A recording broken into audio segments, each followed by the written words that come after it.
90 minutes has led to this. It's time for the final word. Always be closing. Always be closing. Only on the Sports Source. All right, we are closing out this show with our end of show segment, which is called Beat the House. And it's brought to you by Rusty Wallace Kia of Knoxville on I-75 at Callahan Drive. From sports cars to family cars to SUVs, like the award-winning Telluride, Rusty Wallace Kia on Callahan Drive has the car for you. They've had the car for me 5 vehicles in a row. I've bought 5 Kias in a row down there, and really have enjoyed my experience. And boy, the service department is outstanding. Rusty Wallace Kia on Callahan Drive is where I buy my vehicles. You should too. Check them out. All right, this, as I said, is our Beat the House segment. We did it last year. Let me give you the rules. All of our guys are going to be given 500 imaginary dollars.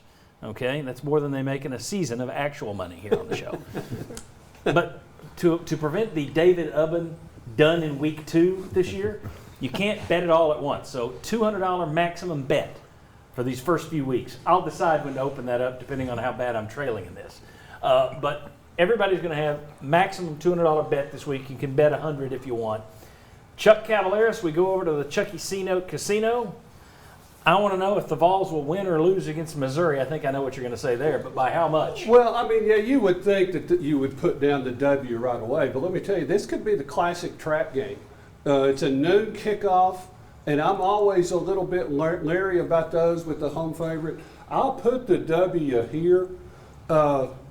Today is the COVID testing day at Tennessee and Missouri. That's something now you have to look at. You want to know how that goes with everything they've been through.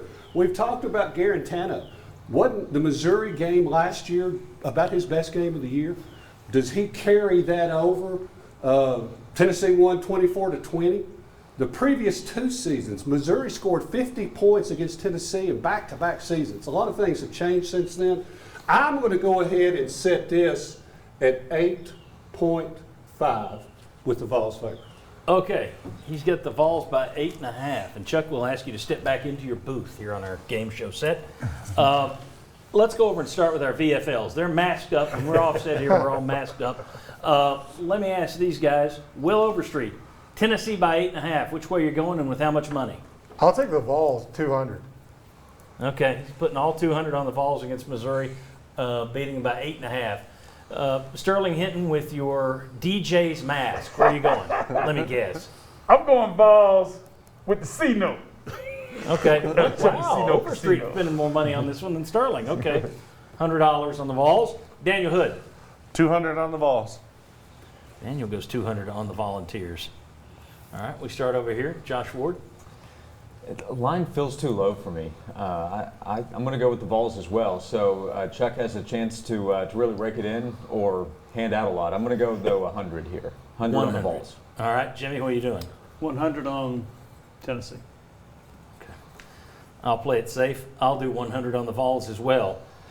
Boy, you better hope things go the other way. You're in trouble, Chuck. Thoughts on this Missouri team? You got a new coach in Eli Drinkwater. They had 12 guys at least that were out yesterday. I didn't see the final number, but they were supposed to miss 12 guys due to COVID. Thoughts on this Missouri team? They played 2 quarterbacks, and I don't know if they benched Sean Robinson, the transfer from TCU, or not, but they played 2. They struggled with their offense. They got a good running back in Larry Roundtree. They got a pretty good back in Tyler Beatty. He's from Memphis. Their defense is pretty solid. I don't think, though, they're much better than they were a year ago. I think Tennessee should be able to handle them. Yeah, I would expect them to have a drop-off. To their credit and to Chuck's line, they covered against Bama, by the way. Now, it was late. But having to turn around, go on the road, Tennessee gets to come back home. Early game's a factor here, but I just think Tennessee's roster is clearly better. And it seems like the Roundtree with no D. Hadn't he been gaining yards against Tennessee for like 6 seasons He's now? been there longer than Garantano's been here. Yeah, I mean, it's amazing. Yeah. Guys, let me ask the VFLs, what do you want to see in terms of improvement this week? Where are the key areas that Tennessee has to get better? Consistency in offensive line. Can you run it when you have to run it and make the plays there?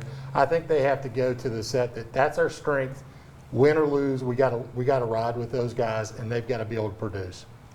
I'm going with 3rd down conversion. I want more 3rd down conversion at home this week. 100% 3rd down conversion. That's what I want.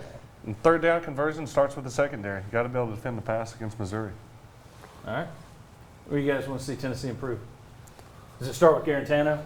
To me, it does. And look, I know that he did make some good plays last night. He just overthrew high. He has got to be better. He's got to be more accurate. And I thought it was interesting. Pruitt after the game said that he was fine with the decision making of Garantano.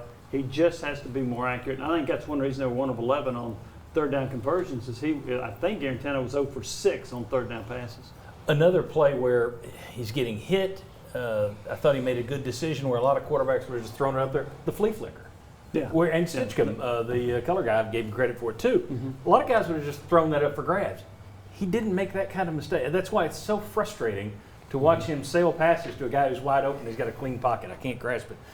Garantano, the number one area of improvement, or where are you going? More consistent accuracy from the quarterback, more consistent control of the line of scrimmage. That's what you want to see in this game, where I think you're better going in. Being able to run the ball, and if you get a chance to put them away, put them away. I say run the ball. If you can become a run-first offense like everybody anticipated this year, take some of the pressure off Garantano, help you in the long run.